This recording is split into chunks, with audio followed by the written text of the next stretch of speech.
What I've learned is that, like children, these ideas start at a place within me, but at some stage, there is a sometimes reluctant recognition that you just have to let the idea be what it is.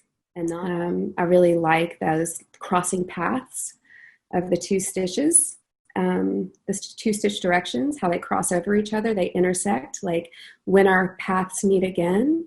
I was meant to be teaching in Australia this fall, and that's been canceled now. Like so many parts of our lives have been canceled. And so the catharsis that this quilt has been for me is very special.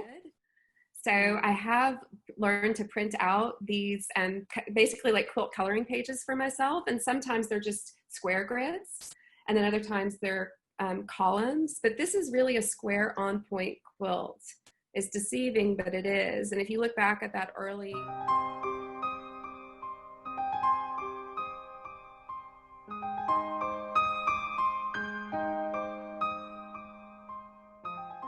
I'm here today to interview Dinga McCannon, who is a longtime member of the Women of Color Quilters Network and just multi-talented in so many media of the arts, especially quilts. When I saw this quilt, it just knocked my socks off. I love it. Can you tell us about this quilt?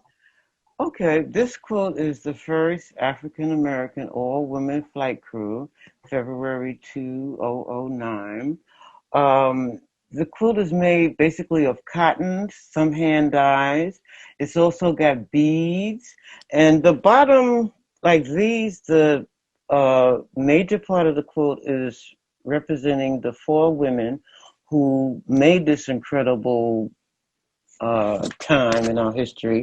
And then on the bottom, these little images are made from paper back to felt, and it's people who preceded them who made this moment possible.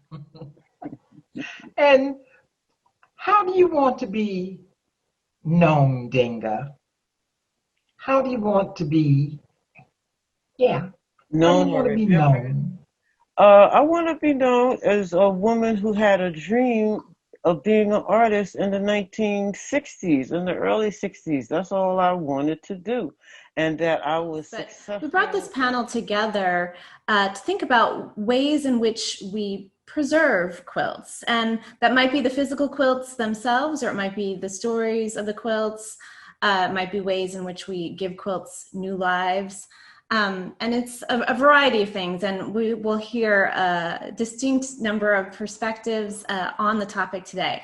So as introduction, each panelist is going to tell us a little bit about themselves and show a few slides. And after that, we'll bring us all together and we'll have a conversation. I wish we all had such an amazing resource for enjoying our quilts. What are some of the other ways that some of you panelists interact? And I sleep under them. Well, that's so unconventional. The house is filled with them. You know, how can you kind of wrap your head around what to do with quilts that can't be saved? And why do we have that question? That's interesting. There is the value right there in the quilt. If you can't throw it away, what is made by hand? I don't know. I mean, it's years in it. You're holding history in your hand. Quilts are really an amazing little piece of an artifact. It's really interesting. Jumped in with that, Carla, because it seems like the pandemic times have really changed the way everyone does business. There are a lot of things on hold. There have been a lot of challenges, but if each of you could name just really quick one thing that you feel like is a positive in your business or in your own quilt life that has happened during this time. Luana, I think. I've been performing comedy improvisation for 4.5 years now, and I do entire scenes based on random suggestions which require free-form association. So without hesitation, I said yes and, with little consideration for just how I would get you all to laugh given our current pandemic situation. Yikes.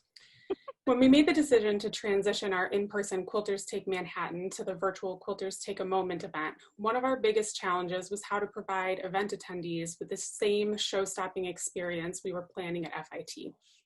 It's hard. Each quilt is accompanied by one of the Quilt Alliance's signature Go Tell It videos from the quilt maker or collector, helping us document and preserve what knowledge we do have about the quilts. And each quilt is presented with interpretive labeling that contextualizes the quilt in its historic, cultural, or artistic moment, along with further resources so you can learn even more about the quilts that capture your attention and imagination. Known and Unknown focuses on what we do and do not know about quilt stories.